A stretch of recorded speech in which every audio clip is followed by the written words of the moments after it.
All right, can Could I you ask my imagine? question now? Hold on, real Go quick. ahead, go Could ahead, you This is Danielle. Go imagine? something ahead, I've Danielle. been wanting to ask for a long time. Go ahead, Right. Danielle. Go We ahead. ready? So back to high value men, Medium right? value. Is there like a high value man amongst like regular men and then a high value man amongst like elite men, or are they all grouped into one? Because there was a comment earlier. They were like, "Y'all talking about celebrities? We talking about regular men. This is what a high value man is amongst regular men."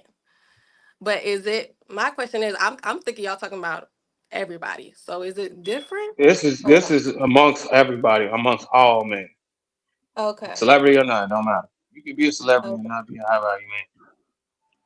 So the requirements that they were talking about, none of it included celebrity necessarily. They were talking about like, okay, well, you need to be making six figures, which is probably going to be upgraded soon because six figures don't really do anything, right? Right, in this, unless you like well up into the six figures.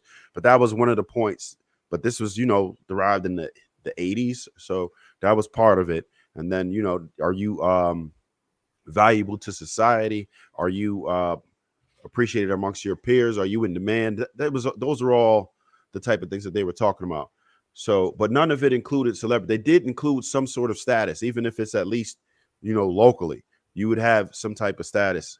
But it doesn't necessarily mean that you have to be. You definitely do not have to be a celebrity.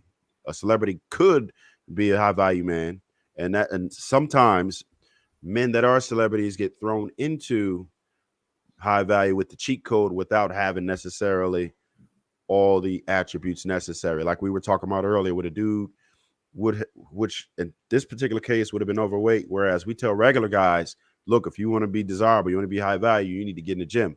But when you have that type of status, that type of money, sometimes I could supersede those type of issues.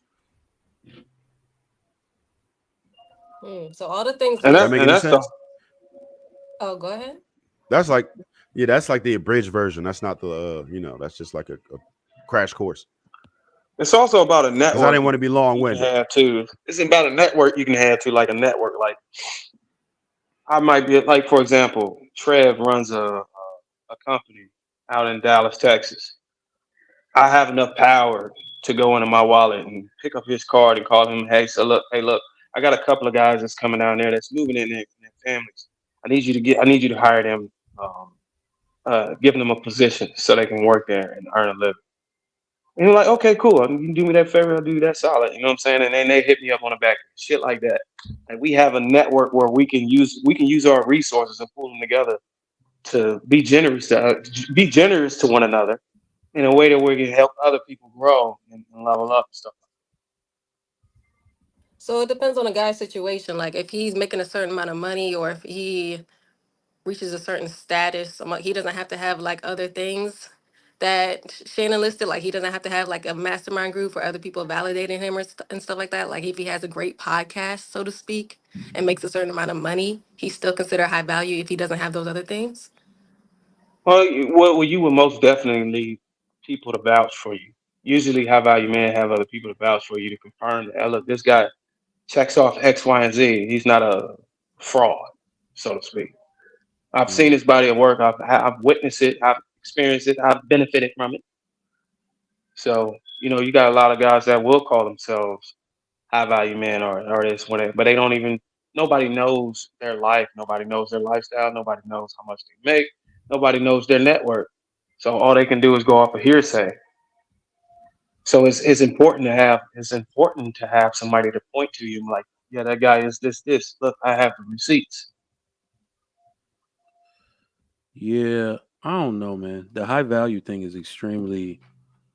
I don't know. We use a lot of arbitrary. We've used it as an arbitrary term to just describe anything we think individually high value means. But I think you break the term down like value, meaning we like. I think you pointed to it that doesn't mean a lot of different things to different people. It can because we determine what value is and like what worth someone has. So I think there is a more general way to describe it because I can guarantee you it don't really got anything to do with money. I promise you it don't. I will It tell you does. this, Daniel. I will tell you this to trigger point. You women, a collective group of women, have a similar appetite and actually determine what a high value man is in the market. Depends on who you cleave to. If y'all cleave to a specific archetype, and that person is the most desired, one could argue that that man is the high value man. That is the man that most men would want to. That's the position most men would want to achieve. His status. What does he do? What does he earn? What makes him so lucrative to the market? What makes him so attractive? And the rarity of him, the demand for him, and women is gonna flock to. They would label that guy the high value man. Because the reason I said it doesn't have anything to do with money, I can't really see a man just being cash rich or industrious and being high value. All right. It most definitely have something to do with money. And I'm gonna interrupt you, Trigger, every time you say something crazy. It most definitely. All right, hold on. Let me finish. I thought my mic was working. Let me interrupt your interruption. We can go back and forth, but no, I'm trying to make the point, not on a real contrary type of way. The reason I'm saying it has nothing to do with money, because if that's the type of man that women chase, look at the women that chase those type of men. Are they successful with getting them? Absolutely not. I would argue that they are. So let's just look at it from let's say the American dream.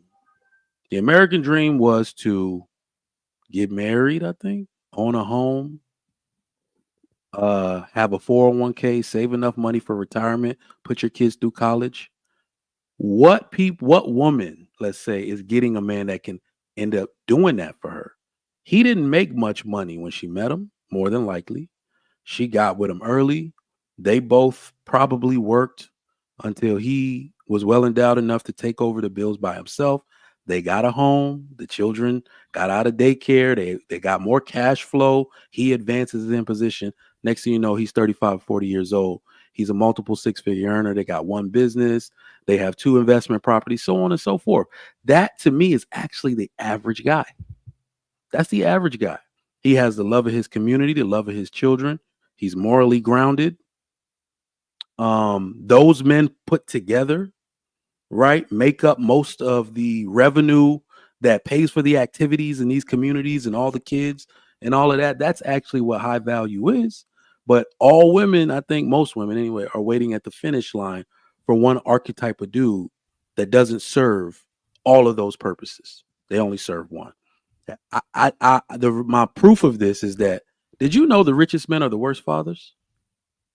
I didn't know that till recently. Elon Musk has multiple kids trying to emancipate themselves from him, but he's a high value man. So are you a high value man? So you're going to use that one case. Hate you? So no, you're going to use that one case to make an argument that the richest men are the worst fathers. Okay. But are you a high value man if your children hate you?